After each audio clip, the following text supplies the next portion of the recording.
They were predicting that last week. Oh, another river coming. Yeah.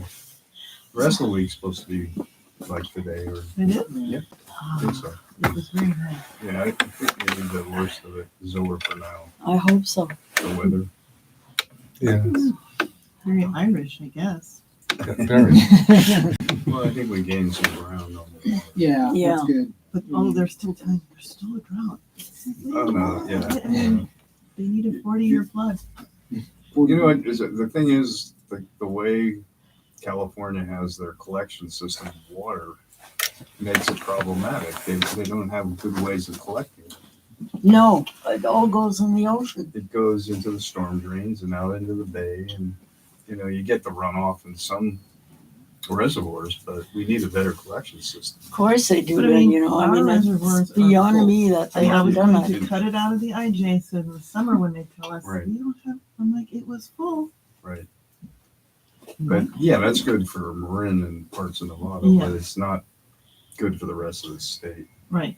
And anyway, if we could find a different way of collecting it, Yeah. We'd be better off. we'd be Are we ready? Yeah. Okay. Move into. Got the front row all to myself. You do. Not, we'll see if any people come in afterwards or not, but we'll find out. So, section 2,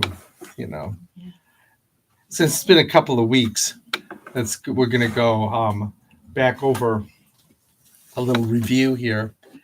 That right now we saw that in that sense last time, that mystical prayer, we said, was the employing of the will and intellect with a focus to love in order to know and experience God.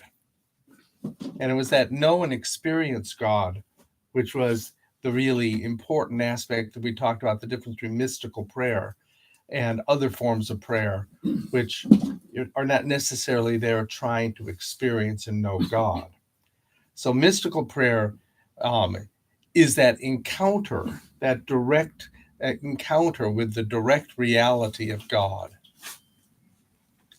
We actually saw that there are many aspects that comprise the full life of prayer.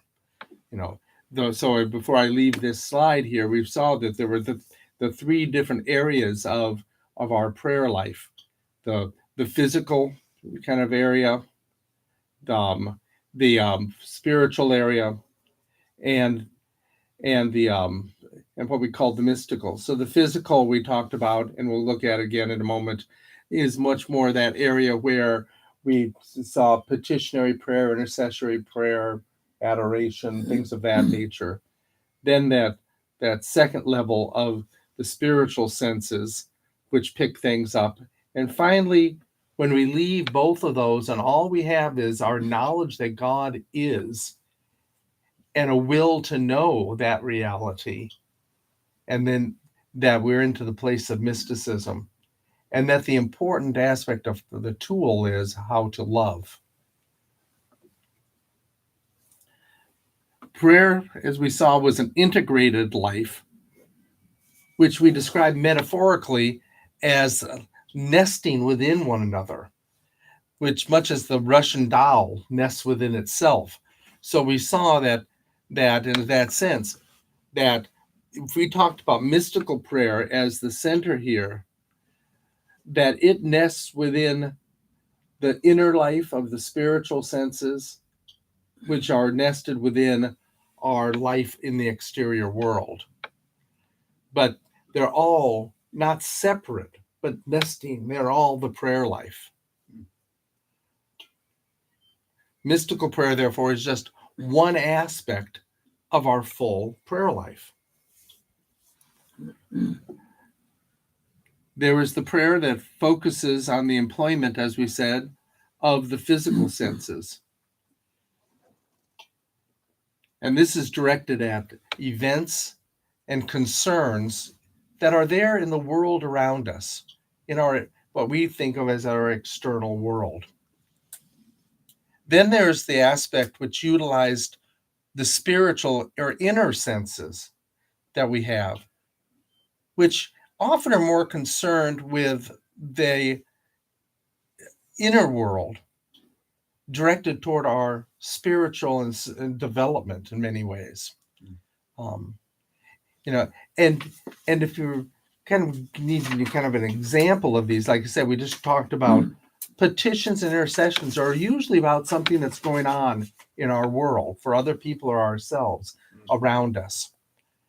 When we get into the inner senses, we're often picking up other stuff that's coming about from either the spiritual world or about our own selves. So we used an example of that as dreams.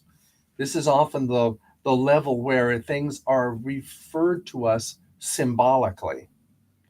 And then on that final mystical level, we said, when it's just will and intellect, is when we're piercing into the depths of reality, the contemplative use of intellect, will, and love in order to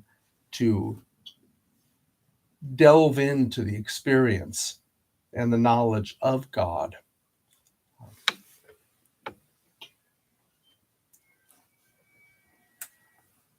Now, the question tonight, then, with that background, kind of saying there are these levels of prayer, these spheres of prayer, is the question of, is mystical prayer found in the New Testament? Yeah. Some have actually said that mystical type prayer is actually an accretion of that was taken on by the church when it encountered the Greek Hellenistic world with its mystery religions, or in that sense too, some of the mystery religions of the Middle East. There were the Essenes and these communities like the Qumran community, and all were very mystical communities.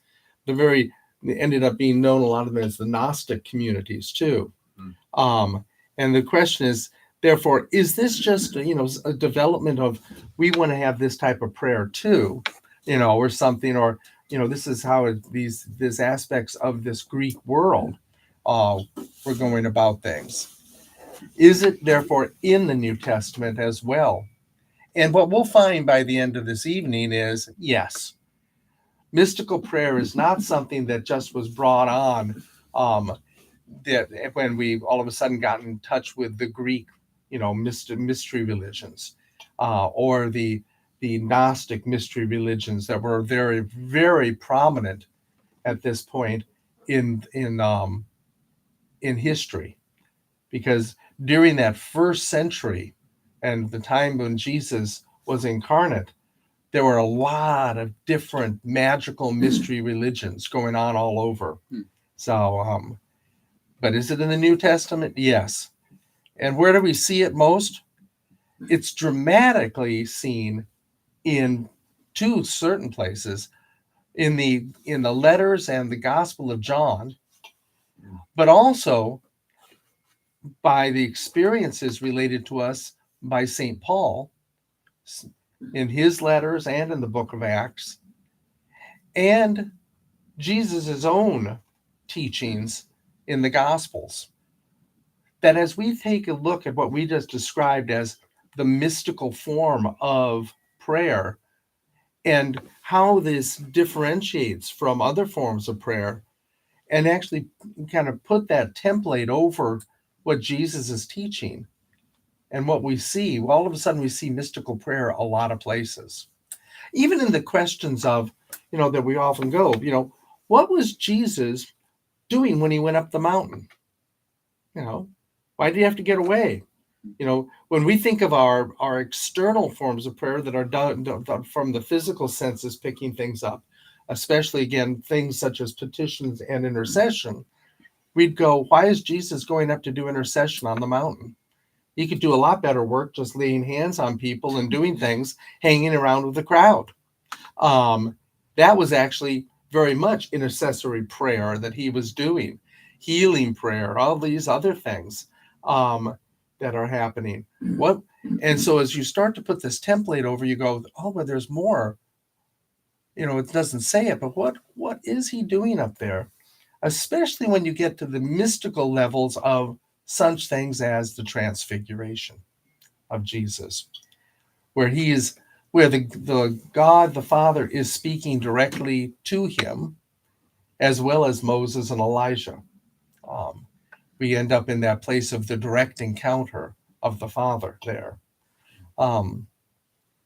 So we see that this is very much there. One of the other clear places that you pick up mystical prayer is going to be in the letter to the Hebrews. And that's something we'll look at in a few moments. But prior to that, once again, we really want to emphasize that prayer in itself, the prayer life, is an integrated life. It is like those nesting dolls. Because a lot of times people will say that one form of prayer might be better than the other, or one form of prayer is actually more advanced than the other. And really we say, no, it's not really in such a case, because the different facets of our lives call for different forms of prayer. We have the facets of our lives that are dealing with the community we're in or the world we're in. And we have a facet of our lives where we're dealing with, ourselves, our own inner lives, and with God. So mystical prayer is actually not more advanced in itself. What we're seeing is it's usually only people that are really delving deeply into their own spiritual lives that utilize it. So it's not the prayer that's more advanced. It's just that people that are advancing in their spiritual lives pray in a more mystical way. And if you get that flip, that's important, because it's saying that petitionary prayer, intercessory prayer, and mystical prayer are equally valuable, equally advanced. And yet we go, well, that sense of it seems like the advanced people do it. And it's like, right, because they're sometimes the only one interested. I remember there was a while back, there was a question that people would ask. I remember that John Handley, who was at one time the assistant pastor at the Vineyard, people would often ask him when he'd talk things about stuff, they go, why is it that only Catholics have a lot of these experiences? And why is it that only Catholics have the stigmata, things of that nature, the wounds of Christ on their body? And he always gave a good flippant answer. It's because they're the only ones that wanted it. And that's the sense. You don't see a lot of Protestants and evangelicals running around going, give me the stigmata. Or these sometimes even these other forms of prayer. Oh, I really want that. We'll sing the worship song, I want to see you, Lord, or something like that. But then we're actually practicing it in an externalized way, and therefore it doesn't happen. And so the desire is there, but often not the employment of the manner of how to attain what you're desiring. And so it seems like those people that do that, we call the mystics. And so they are trying to really, when I say advanced, I'm really saying more fully developed or integrated. We want it all. So if you become a great mystic, you're probably not going to stop petitioning and interceding for people, And if you become a great mystic, you probably still are going to be dealing with your own inner life and your own development and integration. And so it's that integrated life to see that is there. And that mystical prayer, therefore, is just one aspect of it.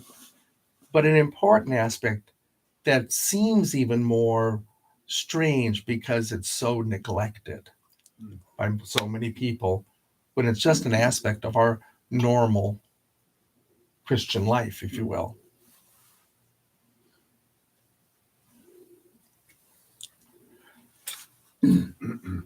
So saying that, we really see that an important aspect of our individual development is to move from being dominated by what we would really consider to be the external. Mm. To no longer be dominated by thinking that the external material world is reality. Mhm. And then increasing by so doing in growth and understanding of the reality and importance of the inner spiritual life, the reality both of the true reality of the psyche, the spirit, and the reality of God found in that way. Um, you know, You entertaining questions at this? sure. point? I usually entertain questions whenever I'm interrupted, so that's gonna. No, that's good. That's yeah. Which is I would like to be interrupted. So go ahead. Yes. You have the diagram of the physical senses, the spiritual senses, and the will and the intellect. Yes. So I guess I'm stepping back a little bit. What do you mean by the spiritual senses? What is that? The spirit, yes. And it's something we'll actually probably touch on even a little bit more in depth when we look at the Carmelite mystics, because certainly John of the Cross and Saint Teresa of Avila actually speak this way, of that the spiritual senses meaning. And one example we used last time, which is, you're using your spiritual senses of your spiritual sight, your spiritual smell, your spiritual touch, your spiritual taste when you dream. Okay. Your external senses are not being stimulated at that moment. Mm. If they are, it's secondary. That's the sense. You might actually, you know, taste something in a dream. You are seeing colors in the dream. Mm-hmm. You're seeing movement, but it's not impinging upon your eyeball or your optic nerve. You know, some neurologists may say, yeah, it's the firing of the visual centers in the occipital lobe. Maybe it's the firings, but we're kind of taking the even deeper step than them and going, what's happening at that spiritual level is reacting within the brain, the neurology. Just like if you're running in a dream, you might be twitching. You see animals always do that. They twitch, But because of that, but you're running in the dream and you're doing something in the dream. You're actually doing it, and yet you're still laying there in bed asleep, twitching. And so we go, is it the physical that picked that up? The external is it reacting to something external? No. You are picking up and reacting to something interior. So in that sense, they say Teresa of Avila and those that would call them your spiritual sight. And they say, when we get to them, we even look at this more, which would be John of the Cross will talk about the dark night of the soul, by which he really means the dark night of the physical senses. So now I shut my doors to my senses. So we do that a lot of times when we pray. You close your eyes so that you're not distracted. You try not to, you don't even try and hear some things. You get into deep prayer, you're not going to hear the trucks going by, things of that nature. People train themselves very well. I mean, this is the sense. The Hindus train themselves very well at this. When you see people in pictures, I've never seen it, but in pictures, people sitting in a street corner in Calcutta or something. I mean, everything going around here smells like crud, noise, people, all over the place. And somebody is actually sitting there meditating, and they've shut down all those senses so that they could do it. And so we actually, in a way, in the prayer life, want to practice that to get within. That's why it's very difficult. We go into silence someplace, go into nature, go to someplace quiet to start practicing it. But that would be shutting the physical senses down. And then what do you have then? How do you see these images? What's going on? You're seeing them in a way with the eyes of the soul. Now, in more, kind of modern language, I'm going to be putting it this way for us. Our consciousness actually has two sides to it. So you actually can speak about our ego the I of me, and the ego being that which makes things conscious, aware. So during the day, I'm always conscious of stuff outside of me because I'm always using my physical senses, and I'm so identified with the body that I go, this is me, and this is what I'm picking up. But what happens when you go to sleep? It's like your ego looks out the back door of your house and it starts to become conscious of the inner world. And that, in a sense, is our progression, if you will. Yeah, I'll go back to your slide you're talking about. That as we're looking at this, we're saying we're going to shut down the let me go back to that one. Back. There. We're going to shut down the physical senses, and what have we? And that makes us move into our inner world. So now we're in our inner world, which is where most people don't want to go, which is why you don't go into silence. Because after, a few minutes, certainly an hour, certainly a day on a silent retreat, if you're really being quiet, you're all of a sudden things that are inside you that you've been avoiding bubble up, and you have to contend with them. And so we move and allow ourselves to be distracted. Most people spend their whole lives being distracted by the outer world and therefore not paying attention to what's within them at all. But all you have to do is sit for a moment and you hear all the inner voices. It's what you've heard me describe as the interior committee. It's all of those voices and that are actually, when you listen to them long enough, become fleshed out as full personalities that are there. And so you always hear them anyhow, because whenever you have a conflict, I think I should do this, but I'm not sure if I'm good. And then if I do this, and it's like you're having two voices talking to you at that point. If you listen more, you'll have more voices. So they're in here. That's what you're doing. But the voices are yours, or you might meet with something else. Let's say you do a technique that works on this. That's the technique that we'll look at with called the Ignatian exercises. The spiritual exercise, St. Ignatius, which is take a scripture and put yourself into it. Mm. So there you are on the on the road to Emmaus. And what do it's the resurrection is now happening. It's Sunday afternoon. You're walking with two of the disciples, and Jesus shows up. What's the road like? Well, it's the middle of the day. It's probably a little bit warm out. You're feeling the warmth as you're walking. You're seeing things. You're seeing the two disciples. Are you really with your eyes? No, your imagination is working through this.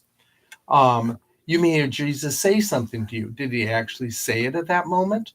No, but he might have said it. He didn't say it with the ears to be heard, but you may actually be picking something up that's real.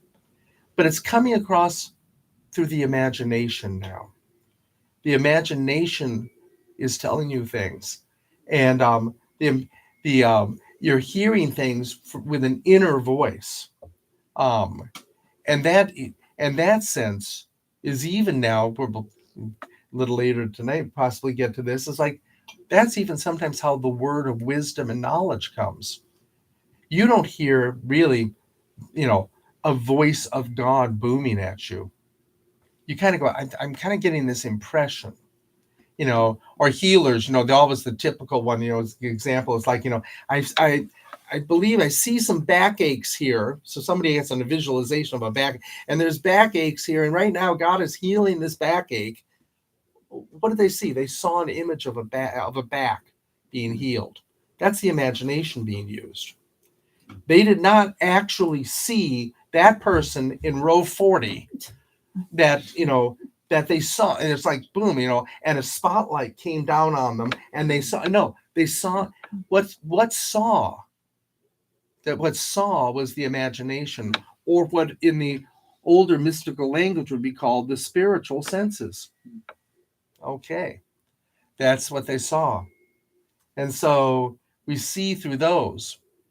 Now, St. John of the Cross will tell us that we move into the dark night of the spirit when we stop listening to them and perceiving with them. Wow, what am I left with? I'm left with moving into the full depth of reality. I've now moved from looking at the reality of the outer world to the reality of God that's in the inner world and stuff, and to the reality of the spiritual world that you see as if it's an external reality, but it is a spiritual reality. And in between those is the imaginative world, where I'd like to call it the sanctified imagination, because people don't think of imagination as anything as false, made up. No. If that case, that healer that saw the backache is making it up. And a lot of people say, yeah, charlatans, they're just making all this stuff up. Or you go, about my own inner voices, I guess I'm just crazy. Rather than, no, there's stuff in there. And things of that nature. So that's what we're kind of getting at with this. Thank you. Yeah.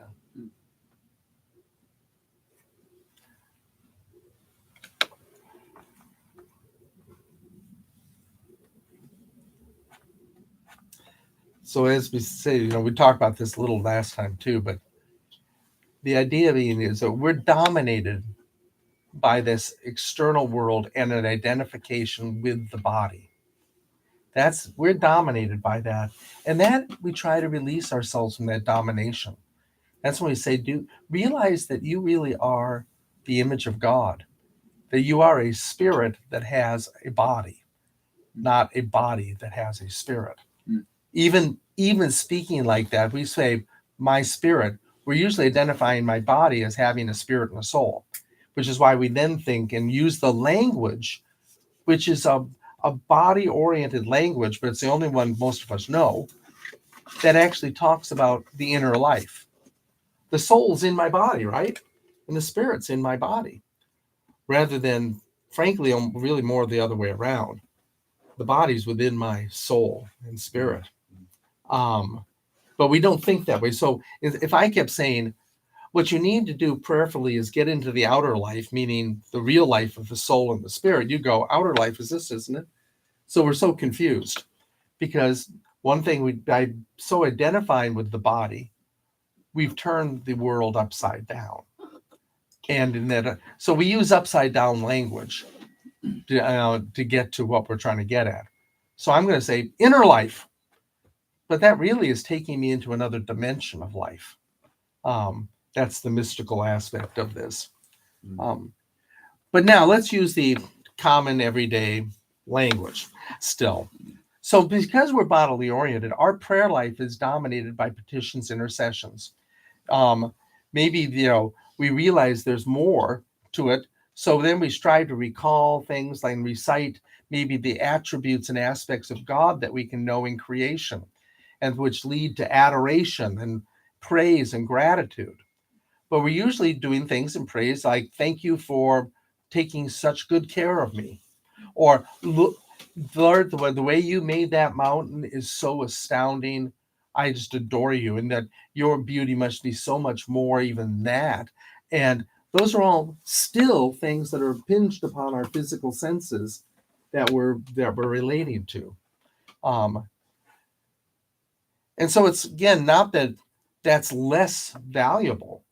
It's just saying that's got its place. If somebody is in need, I need to be utilizing intercessory prayer. If I have a need, God says, ask, and it's a petitionary prayer. I also say that God made this physical universe and go, wow, and you did such a good job. And, that type of thing. And I adore you and all of this type of things. That's what we were saying when we actually are utilizing these. But then we move in and say, but there's more. And so I start to move inward. And so as a mature Christian, I realize my integrated, balanced life, which has a value for the mystical as well as for the external. We were talking about this a little last time, which is, aren't we supposed to be in community? Yes. Are we supposed to care for others and love others? Yes. Should I be praying for others and for this world? Yes. Shall I be in the inner world and go into the cave? Yes. You know, it's an integrated, balanced life. And one of the fallacies that we always live by is we try and choose, make things black and white, which is right. And the answer is yes. You know, that's the integrated life. That's a mature life. And so it is that we actually find Jesus telling us this. And this is one of the places we see the mystical command in the New Testament. Thou shalt love the Lord thy God with all thy heart, strength, soul, and mind. That one employs the contemplative and mystical. Then thou shalt love thy neighbor as thyself. That's the external. The integrative life does both. You know, am I supposed to just love God? I'm not just, because Jesus said no. Follows upon it, and we see it in James and other places, and John especially again, who goes, if you say you love God and you're a great mystic, and we always call the Gospel of John the mystical gospel, and things like this. If you say you love God but don't love your brother or hate your brother, you're a liar. That's what John says. It takes the balance to be both. And so it is that we really do employ that mystical, contemplative prayer of love towards God that comes from our center, you know, as well as petitionary intercessory prayer, which is the love of the other.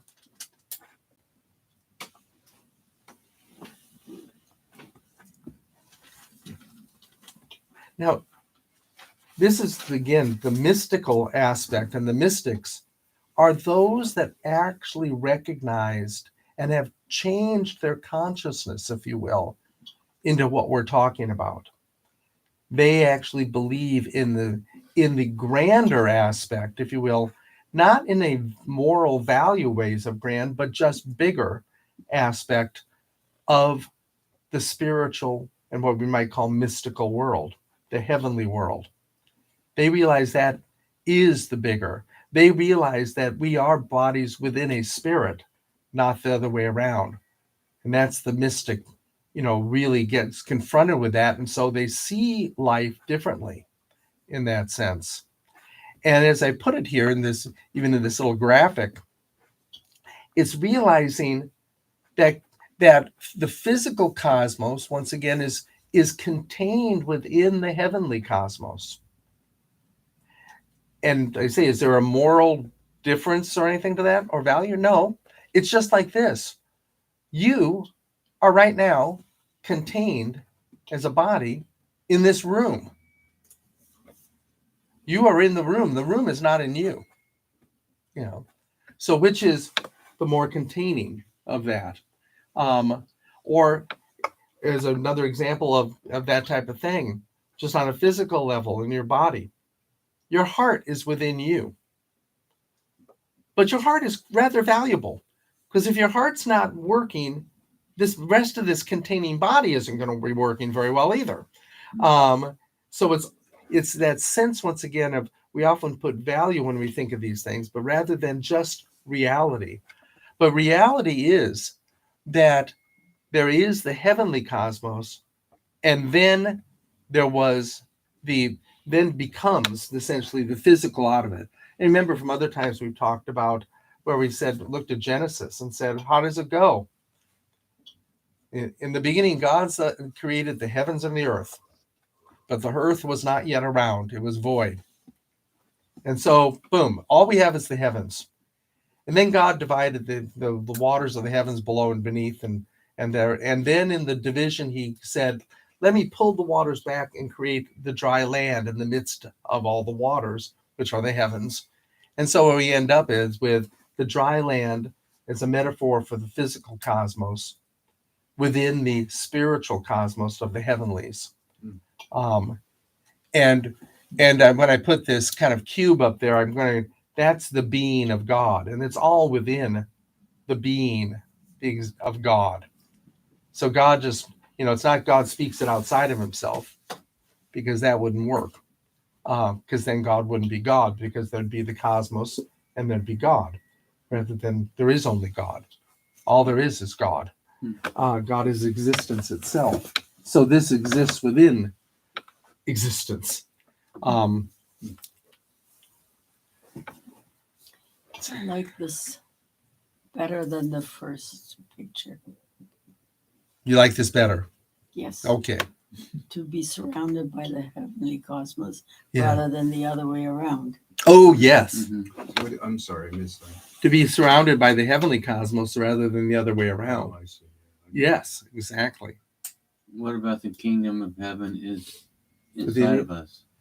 It is. So, But again, I think we're talking about it from using the language of a fallen perspective.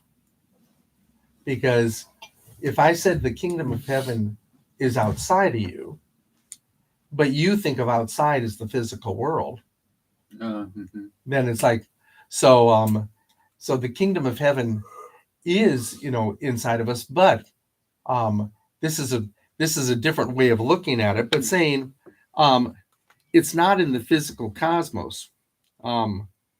In that, if I were to say that this is the body, right?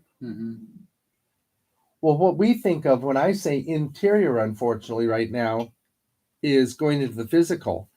But really, I'm going to say what. And so, if I think of this, if I'm kind of this is the body. Well, what I think, I should actually have another little way of drawing this. But let me see if I can do it on the side. That little circle. Usually, we do it things like this. There is the body, and inside the body is a dotted line kind of thing, which we call our soul. My soul's within my body, and deep within is the spirit. And you've heard this as a preacher's thing. Well, and this is a very Calvinistic place of this when we did our Calvin and Luther stuff, which is that what ends up with, and that center spirit is empty or filled with evil until the Holy Spirit comes and fills it and stuff. And that's the type of thing. And that's our perspective, which is backwards. But we think, so we go, but that's how we all think. So I'm going to say, yeah, the kingdom of heaven is within me. It's in that spirit right there in the very depths. Unfortunately, as we say this, we realize we're backwards. And that if I said if I said that, if I get rid of my little thing here, and now if I say that the physical, whoops, let me go back. That the physical cosmos is the body now, and the heavenly is my soul, spirit. Now I've just reversed it. The kingdom of heaven is out here. It's moving that direction. In reality, we're talking the mystic reality now, but people don't think mystically; they think physically. So we've gotten it so. I mean, this is why it's mystical language for most, because it's like I'm speaking from a different paradigm. The paradigm of that, because otherwise we really be saying, I'm going to be saying from this, kingdom of heaven's within me. And then you get confused. But if it's within me and you and you and you and you, and God is in that smaller part inside, and not merely God, but the whole of the cosmos, that means the whole of the cosmos is within me. And that the whole, and because if God is within me, and then the whole of the or am I within God? And that's the switch. But when Jesus is preaching, he's preaching to the crowd. And so I can say, if I'm going over this and belaboring it many, many times, because it's not how we think. And now if I'm just going to go out into the street and go, the kingdom of heaven is out there. Somebody go, no, it isn't. It's not out here. Wait a minute. Or is it? Oh, I just better make this world great. That sense. rather than, okay, if I got my mystical perspective right, the kingdom of heaven is within me. And when I'm going within on my own perspective, I end up going out. This is where I like to quote Dante, because Dante shows how we got it backwards. Because as he descends in the inferno, he descends to the bottom of the inferno, descending, gets to the bottom of hell. There he meets Dis, or Lucifer. And then Virgil, who's guiding him, says, you got to go even further down. So down he goes, crawling up, head down, crawling down the flank of Satan, because Satan is now upside down in a frozen lake. So all you see is his trunk and his head. And so you don't see his legs. So down Dante crawls deeper down towards the feet of Satan. And as he does so, he sticks his head up into purgatory. This is where the purgatory start of the book starts, and realizes now he's climbing up. And that he's been climbing up the whole time when he thought he was going down. And then he realizes, yes, Satan, when he was thrown from heaven, fell into the lake of ice there and was frozen upside down in God's reality. And so Dante shows us that we have reality backwards and upside down. And only when we finally get that perspective do we go, oh, I thought up was down and down was up, but it's really, it's really the other way around. It's like what I thought was down is up, and what I thought was inner is outer. And this is now we're talking mystical language, because again, you don't even get this confusion if you just stick with the external senses. But to a person who believes reality is this, then it's like the kingdom is not out here. Why are you putting up with all this stuff that is going to pass away? Here we've got it. The physical cosmos will pass away. That's it.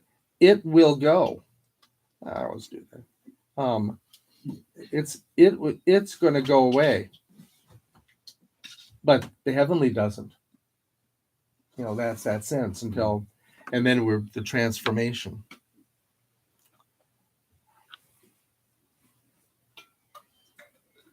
We'll continue on. So really, what we're going to be seeing here is saying this. I could just say this is from Genesis. First, the heavens created.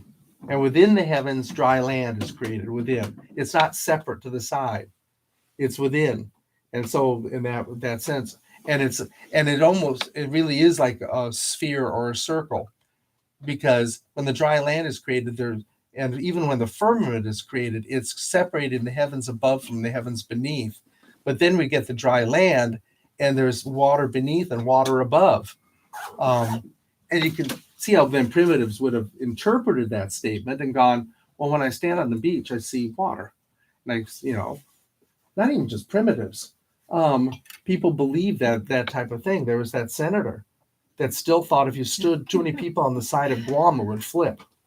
And so that's that type of thinking.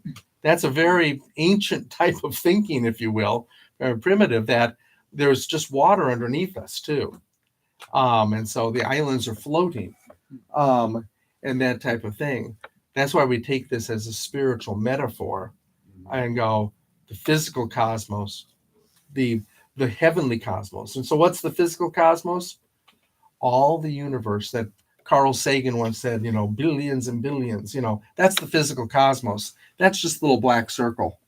Then around it is the world of the angelic. And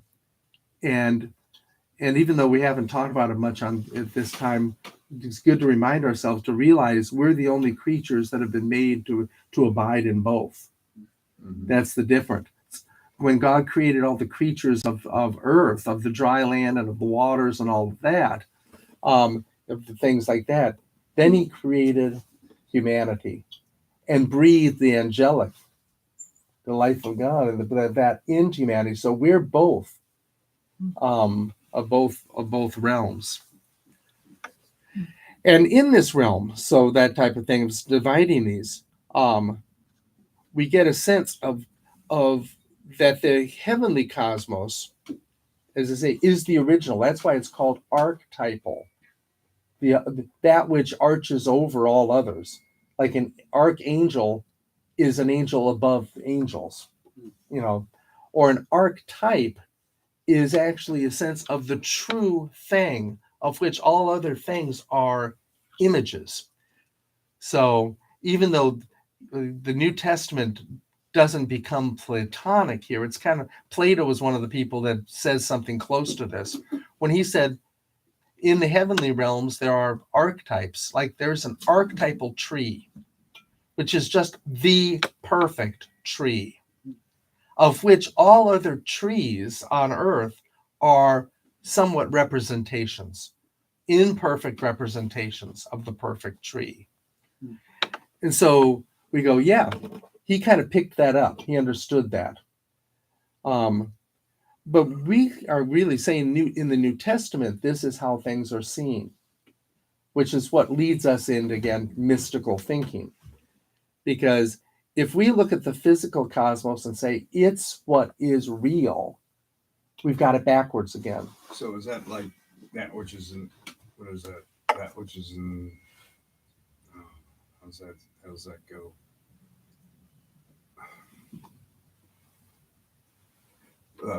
That which is like in heaven is like that which is on earth is like which is in heaven. Yes. Is that what you're alluding to? I'm getting at that. Yeah. Yeah. That what we have around us is a mere shadow of it, of a mere shadow of the real. This is up here is much more the real. And this again now brings us back to saying, where do we get this? The letter to the Hebrews. In chapters 8 and 9 of Hebrews, letter to the Hebrews, we see the differentiation here between that archetypal heaven and what the letter to the Hebrews calls a sketch or shadow of the real that is actually created on earth. Because especially in chapter 8, where Jesus is being described as the high priest, the letter goes on, is quoted here. The main point in what we are saying is this: we have such a high priest, one who is seated at the right hand of the throne of majesty in heavens, a minister in the sanctuary and the true tent that the Lord, and not any mortal, has set up. For every high priest is appointed to offer gifts and sacrifices. Hence, it is necessary for this priest also to have something to offer. Now, if he were on earth, he would not be a priest at all, since there are already priests who offer gifts according to the law.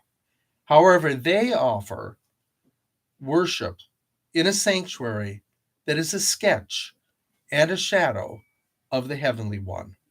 Right, like the tabernacle in the desert with Moses. That's it. Is a type of what we might see in heaven. There it is. That the tent in the desert that then was copied by the temple in Jerusalem are all but sketchy shadows of the real. And that's the sense, that they were not the real temple. That's where when we come back and go, what? Jesus brought us the real temple back. It's called his body. The truth in that sense of the temple is God himself. And so these became shadowy sketches. And that's the sense. I mean, that's when we use that language here, that it's a sketch, yeah, and a shadow of the true.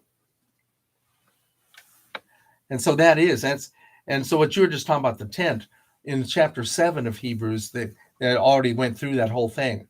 Once there was a tent, and then put these incense things here, and you put bread here, and you put different things here, and there's a curtain here that only the high priest can go into. Then it goes into this quote I just had in chapter 8. I mean, he does continue on, Now, even the first covenant had regulations for worship and an earthly sanctuary. For a tent was constructed, and there we go into this on chapter 9 again, and goes into it. There was lampstands, tables, bread of the presence, place called the holy place. Goes on, the ark is in there, and all of these things. Such preparations, yes. Such preparations having been made, the priests go continually into the first tent to carry out ritual duties, but only the high priest goes into the second, but once a year. By this, the Holy Spirit indicates the way into the sanctuary has not yet been disclosed as long as the first tent is still standing.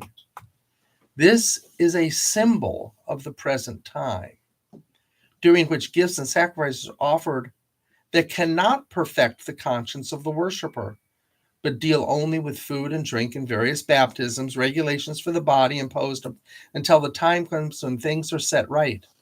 But when Christ came as a high priest of the good things that have come, then through the greater and perfect tent, not made with hands, that is, not of this creation, he entered once for all into the holy place. We get here the mystical demand, if you will, in the New Testament. Do we want, if you say, I want to know God directly, then it's not through sketches and shadows. This is where the mystic will go and say, you're going to have to close the gates of the senses for a while. You're going to need to have to close the imagination, which teaches a lot and shows a lot for a while, if you want to enter into the Holy of Holies and the reality of the spiritual world and the reality of God, into that which is real and not a shadow. For like shadows always are things that are cast by the real.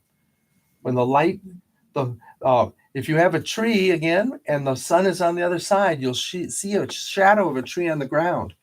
That is not the tree. That is its shadow. So you turn from the shadow to the real. But we have mistaken the shadow for the real when we think of it only in the external way. That's the big mistake, I'd say so often still, that is made about the temple in Jerusalem having to be rebuilt. That sense. Or the understanding that the Antichrist will go into a physical temple and lead people astray, being seated there in that way. That's a shadow. That would be it. Even if that happened, there's going to be a real one that's going on that's going to be happening in our spirits. That's the place to look for the Antichrist's influence. And when is he set up his throne in your heart? That's the sense. Because now the heart is the sense of the body of Christ, in that sense. So we can say it both physically and mystically, but also you also are the temple of God. Paul goes, do you not know that your body is a temple? That you are, and using the word their body, not in the physical sense, but the self. Do you not know that you yourself are the temple of God? Yeah, it can happen through me too.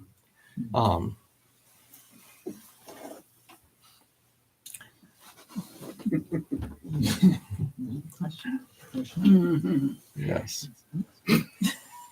Still entertaining questions. Yeah. So is that partially what happened to Isaiah when he said, I'm a man of unclean lips, because he saw God? Is that what happens sometimes when we go into that inner place and we quiet ourselves down? Yeah. And we encounter ourselves with God and we see who we are? Is that kind of heading in that direction? It is. When you see all the other aspects, because the first thing, if you quiet yourself down and no longer be distracted by the things outside, then all of a sudden you hear the things inside and you meet your own darkness. You meet your own dark, a man of unclean lips, of people of unclean lips. And you realize, I start to meet those parts of myself that are not always the greatest, but also the ones that that you meet it, frankly, an ego that goes, I'm going to go just so far, because in the farthest depths of this, it's like I really am in the darkness, and I'm terrified of losing my life and myself. And so that's why it becomes actually a path we spoke of, a few times, of saying the first is the purgative, illuminative, and unitive waves of mystic. Right, right. That before you can get down to that unitive, you've got to walk through some of this training, if you will, of yourself, to that have the faith that you will survive. Because that path we're talking about is the path of Christ, who from the cross went to the very depths of, and the very depths of darkness. And we kind of do that too. So why do we have to do it? To prove to ourselves that we have faith, or No, I don't think, and in a sense of the word, like, why do we have to do it? What was that Is- question? I didn't- Why do we have to do it? To prove that we have through faith? Oh, I see. hell, Yeah. basically. Yeah. Well, Yeah. and it will feel like hell to us, even though, again, it's like Dante's hell, which is really going up, in that sense. Why do we have to do it? It's not a demand by God. God did not intend for us to do it. But because we live upside down lives, we spend our lives trying to go the other way. And so it's just the sense of, I put it in a very kind of maybe foolish, stupid sounding way, but if I have spent my life eating hot fudge sundaes, Mm. and now I want to run a marathon, Mm. I got work ahead of me. Mm. If I had not spent my whole life eating the hot fudge sundaes, the work would not have been so tough, or maybe tough at all. But I didn't. I ate hot fudge sundaes. I had cotton candy. I did all this stuff. And I really enjoyed watching TV more than exercising in the beginning. Mm. But now I find out that, frankly, it's a race for the one loaf of bread that's left on earth. And I'm in trouble. And yet the race is 2 months from now. I got some work ahead of me. That's the sense. And that's the sense. So do I have to? No. Mm. But that sense of, but if I'm really going, this is the spiritual life. So God didn't intend it. That's the fall. And so what is the real? Everybody I know who has any kind of decent spiritual life has suffered. Yes, Like, a lot. and we will. Eh, Well, for another reason too, is because of that fall is also we've enthroned the devil. We've been what? Enthroned the devil. We enthroned the devil. Yeah, and so we're dealing with a devil and a fallen world, which in itself is rather evil. Nature itself isn't, but it's all the fallenness. Oh. It's like us being the image of God, and yet most of us really don't. I mean, very few people have ever shown it. Well, we're the images of God. Each one of us made that way, and yet we turn out pretty bad, a lot of us. Well, that's creation. It is still God's beautiful creation, and yet it's been corrupted. And so that's why we look for the new. So the But struggle is breaking out of the fallen, overcoming the fallen, and realizing world. that we're trying to live of the life of a new world in a fallen world, Oh, okay. that's why you will be persecuted, Jesus said. Follow me and you will be hated by this world and the devil, and you will be persecuted, because it also shows other people up. And it's like, but the devil doesn't want that. But the real problem is we have identified again with the body, and with where our egos have identified as being the center of the universe. The I am me. And it's like, frankly, the mystical path is going to finally kind of go, the ego goes, I am just one aspect of the full image of God that this person is, this true self. So that's where you kind of say, God made us a true self that we're trying to come back to. And so, but that essentially, but I have identified with only a small aspect of myself. And that identification will fight to the death to maintain its center. Mm-hmm. I'll give you, but it'll be the analogy being how the church fought Galileo, Mm-hmm. in Copernicus, No, we are not the center of the universe. I think you're going to have to die. That type of thing. And the ego acts that way. And it needs to go along with what the church finally did, which was realizing, no, we're not. Well, the ego has to figure out that it is not the center of the self. It is just consciousness. We have lots of parts of ourselves. Its role is to be the consciousness, whether the consciousness of what's outside or inside. It's not the end of all. In my little book on Seeker's Guide, I actually write this down in the way that the ego was born by God to be that consciousness, which is like a person that was handed a flashlight in a dark room. And you're supposed to find out what the whole room is like. Okay, and that's the self. And you find, look at that. And every time you illuminate it, new parts of it stay illuminated until all of a sudden the whole room is painted with light, and now you're filled with light. Well, what did the ego do? It took the flashlight and went, what a good boy am I? And it just shines it on itself. And now we're saying, no, take that light and shine it towards God, and you will also paint your room. No. Okay, I'll do a little if it benefits me. Maybe I'll know more about myself. Oh, I'd like to know God because it might benefit me to know God. I'm still shining the light on me. And the real fight is grabbing the ego's hand and forcing the light outward. And that's the purgative way. And once you've got the light shining outward, you're kind of closer to the illuminative way, which is, okay, at least I'm not just focused on me being the center. Now it's God, but still, there's a lot of me I don't like. And there's a lot that has to be dealt with in here. Crud. Until I finally paint it enough and enough that I can go, I know the difference between me and God, and I can know God more. And now we've moved into not just the symbolic stuff that we see inside, but now we've moved into knowing God. Now, I put this in a very schematic way. I mean, things flow in and out, so all of this stuff. So, I mean, all of a sudden you might have a boom vision of God, like in Isaiah or something like that. Boom, I'm there, or a Paul. But Paul is the one that I say, this is where get at it, and Paul in his mystic way speaks of how the ego can't identify with the self. So when he's back as having to talk from a fallen English, then Aramaic, Greek, and Hebrew and all that stuff language, and he's trying to use this language that everybody understands to describe himself, he has to go, not me, but I know a man. So he speaks of himself in the third person. I know a man who went to the third heaven, whether in the body or not, I don't know. So he was now not even aware of the physical senses. This is one of the places in the New Testament that we find Paul's mysticism. He goes, I know of a man who went to the third heaven, whether in the body or not, I don't know. And he saw things that he cannot describe. And all of this.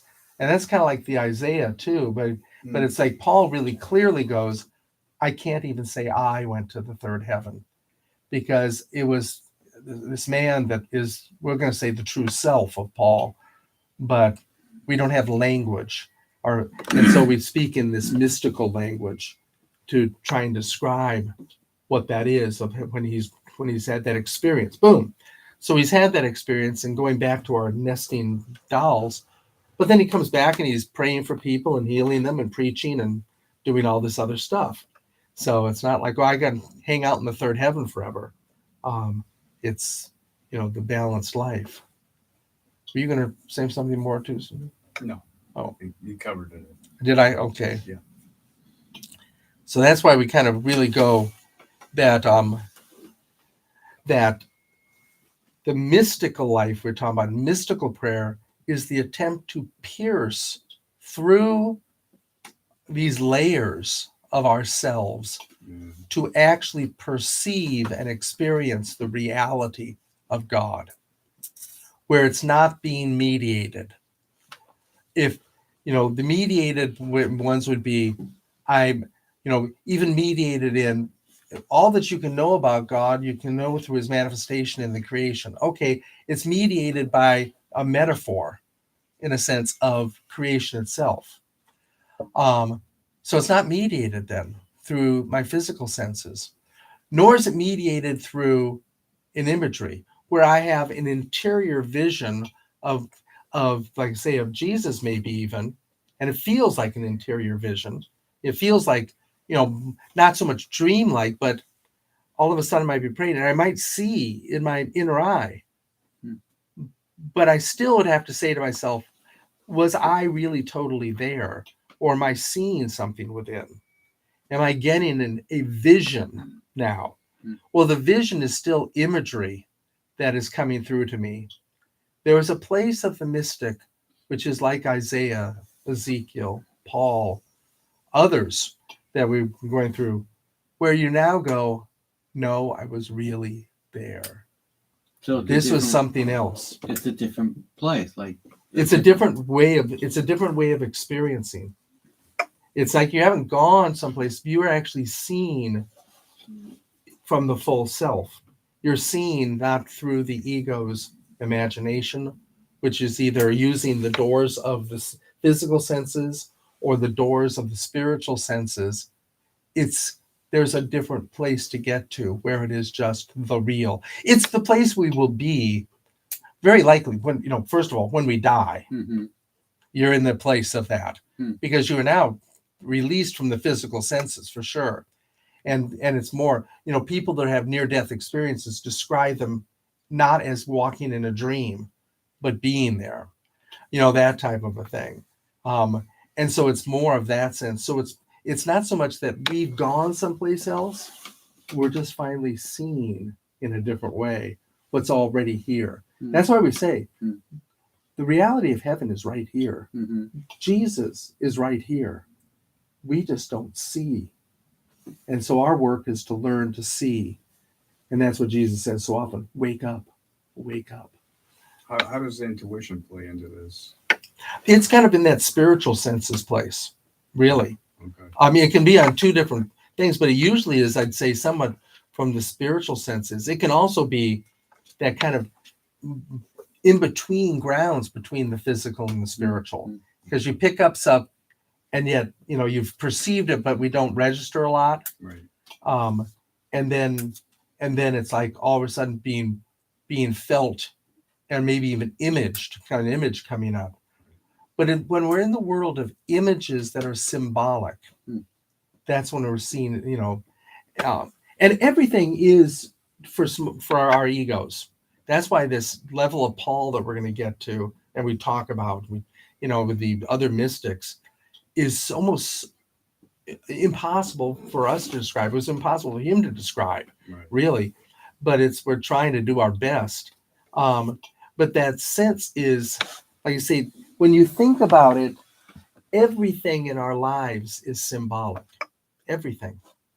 Because, if I said to you, your dream life, the images that come to you from your inner life or your meditating or your prayer life aren't quite real. They have real effect on you. But they're real. They're just as real as any of this. Because you realize that you're seeing all these things symbolically. You're not seeing the fullness of reality. And I don't just mean in the physics of atoms and stuff. When you realize that, just let's think about your sight. What's the first thing that sight does? It brings in light that registers on rods and cones in the back of your retina. Those things then get interpreted into geometric forms. It goes up the optic nerve, and now it starts to get into all these geometric forms. And those forms then get processed even more to the point when you get an image that really takes place in the occipital lobe. These images. But what did you see but an interpretation now of a symbol that is in your brain of what is out here? And then we start to agree on those to some degree. We agree on, and so we realize how connected we are and how similar our things are because we agree that's a rectangle and we know what a rectangle is. And rather than kind of going, well, maybe that's a rectangle is something different to you than, no, That's the level of common humanity and stuff. But that I'm seeing that rectangle is symbolized upon my brain. So what makes that different than the dream? Now I'm really messing with you, aren't I? I mean, it's like, but because of our bias and prejudice, we go, that I know is real. I'm not so sure about the inner one. It's only because we don't spend time there. You know, we spend all of our time looking at this and all this stuff. And we kind of need to, because if we fall, you know, if we trip over a pothole, we could die. You know, so we spend a lot of time doing it. And so you know, and you don't do mystical prayer driving and things like this, you know. So we spend our time out here with this. And that's when we go, okay, but the other is just as real, and has just like a dream will have an extreme effect upon you. If you have a nightmare and wake up from it, you're just as afraid as if there was something really in the room. Matter of fact, you're kind of glad you're in the room now, but you go, oh, but wasn't that real? That was a real fear. And now if you saw a big shadow in your room, you know, you'd be afraid until the shadow went away, and you go, oh, good, it's just a shadow. And that's what we do. But it was a shadow, something real. Now, if it's a real tiger in your room, that you might have dreamt of the tiger, it's a real tiger in your room, it can really eat you. It's going to have a different effect, but the effect of the internal one can be as well. People have, you know, their internal one is this. Sometimes people have played with the spiritual stuff, or with their, you know, or they get really like try to do lucid dreaming. So next time I dream of a tiger, I'm going to go pet it. Well, they eats them in the dream. And you don't really die in the dream, but you might be psychotic. You might have real problems. You might have some real emotional problems for a while, because it's your soul that you're dealing with on a symbolic level, that something within your soul was attacking you. And you better treat it with just as much care as this. So, but we value our bodies more than our souls in that way. So I would never go and pet a tiger. You know, what are you doing thinking you're going to do it in a dream? You know, that type of a thing and stuff. So that's the sense of saying we do things symbolically. Externally, through our physical senses, they symbolize to our brains. The ego, when it turns internally, symbolizes through the soul and the language of the soul, which is symbolisms as well. Different symbolisms. That's it. But what is mysticism? The mystical is moving beyond the symbolic to the real. And that's it. Where we really don't even symbolize through our neurology. We really see God as he wanted to be seen. That really puts you into a place of what Adam and Eve were like in the garden, when they were like that before they fell. Real walking with the real, not the image of. Would you repeat that line? Mysticism is moving beyond Perceiving through the symbolic. Beyond perceiving through the symbolic. Through the symbolic. And really perceiving reality. So if you went into this inner heaven, or what place you're talking about, and you're accessed it more and more frequently, you would become transformed, right? Yes. It's measurable, almost, yes. Right? It is. Yeah. It is. I mean, that's the whole concept of inner work. Right. That we do. You sit there, and with that in that sense, and you confront things that are blocking you from moving on towards the knowledge of God. And you'll meet these things, and you'll understand them, and you know, things of that nature, and you get transformed as you're doing it. Which is why a lot of the mystics ran off to caves in order to do it, because they were too busy having to drive places and avoid potholes and make money and stuff. And so it's like, I need to get some freedom so that I can actually start to move in that direction to see and know God. So people who have like healing gifts and prophetic gifts, it's because they go to this place? No, that's going to be a different one. Okay. And that we'll get there, I think, because being that it's 8:15, we'll get there next week, because I was going to move into that, because the next place that I was going to move into is going to be the Lord's Prayer as mystical. and then moving into the gifts of the Spirit and what they are. Yeah. As a little, they're one of those places where we're going to say it's the gifts of the Spirit. First of all, being that they're graces, Yeah. anyhow, Yeah. but how we experience them is somewhat on that borderline between the real of the Holy Spirit and again the spiritual symbolic at times. Because I just said one of the healing gift people I go, I have a gift of healing. I see backaches. Well, that's the spiritual sense. Mm-hmm. That's not. I can say, boom. I see this like that. That type of thing. So. Yeah. Okay. I knew a lady that was pretty good in the words of knowledge, and she read my mail like she was in my head. Mm-hmm. I went, whoa. Yeah. I mean, it was almost word for word. And she didn't know me that well. Yeah. So that's pretty amazing. It is. Yeah. But they say the gifts are free, and you don't really have to work for them. Right. Right. Okay. But see, the gifts of the Spirit are actually more, except for tongues. It's the only one that is not a ministry to others in the external. Mm-hmm. Oh, okay. Right. That's why it's not. That's why I say the borderline things that it is. We look at it with it, but the gifts of the Spirit are free because they're not for us. I mean, the gift of the Spirit isn't for you to have. A gift of healing is only for you if you need healing. But if you're praying for healing for somebody else, it's not your gift. Yeah. You're just merely the postman, taking God's gift to somebody else. Somebody else needs a miracle. Postman, here, take it. Healing, they need healing. The Spirit's healing, and I've been sent here with the gift of healing for you. A gift, some gift, a word of knowledge is needed. Okay, here it is for you. And that's, but the ego loves to have everybody go, oh, I'm a person with the gifts of healing. Yeah. I'm the ones with the gift of, no, I'm not. God just used me at that moment. And so when God uses you at that moment, sometimes you become more available because now you believe it. But Paul says the only one that's really about self-edifying is tongues, which is more of a mystical gift because it's the tongues of angels. That's what he says. And so you're praying in that deep place beyond your mind, your senses. So it's like, groans too deep for words. Okay. I can't even get an image until the interpretation becomes the image.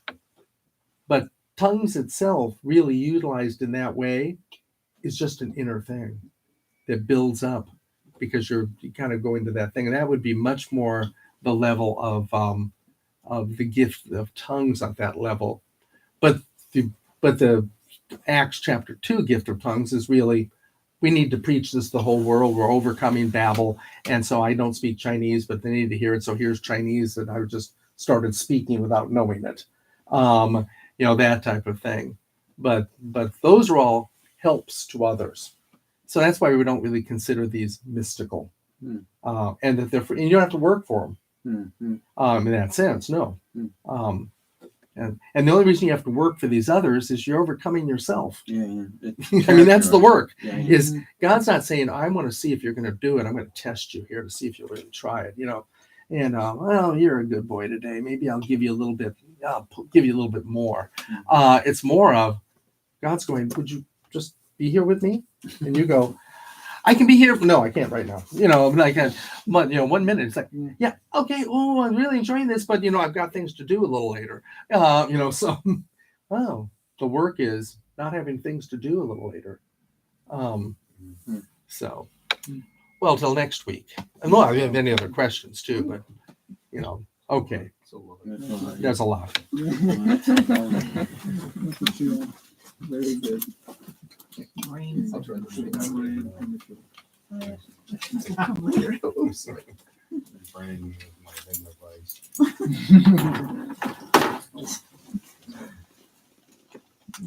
Yeah, I think the more you